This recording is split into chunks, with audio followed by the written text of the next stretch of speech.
Giải vô địch bóng chuyền trung học Nhật Bản từ trong anime bước ra. Giải vô địch bóng chuyền trung học toàn Nhật Bản Haruko được tổ chức vào đầu tháng 1 hàng năm. Đây là sân chơi danh giá nhất dành cho học sinh trung học trên khắp Nhật Bản. Để giành quyền góp mặt tại Haruko, mỗi tỉnh sẽ tổ chức một giải đấu tuyển chọn riêng, nơi các trường trung học tranh tài. Đội vô địch cấp tỉnh sẽ trở thành đại diện địa phương tham dự vòng chung kết toàn quốc. Việc được thi đấu tại Haruko được xem là bước ngoặt quan trọng trong sự nghiệp của nhiều vận động viên. Đây chính là nơi ban huấn luyện các đội bóng đại học, câu lạc bộ chuyên nghiệp và hiệp hội bóng chuyền Nhật Bản trực tiếp theo dõi, phát hiện và tuyển chọn những tài năng xuất sắc nhất cho đội tuyển quốc gia để tham gia tranh tài ở các kỳ Olympics và giải đấu lớn khác. Không ít ngôi sao hàng đầu của bóng chuyền Nhật Bản đã trưởng thành từ Haruko.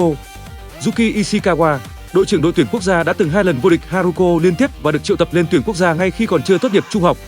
Trong khi đó, Jan Takahashi được lựa chọn vào đội hình tham dự Olympic Tokyo 2020 khi mới 17 tuổi, ngay sau chức vô địch Haruko.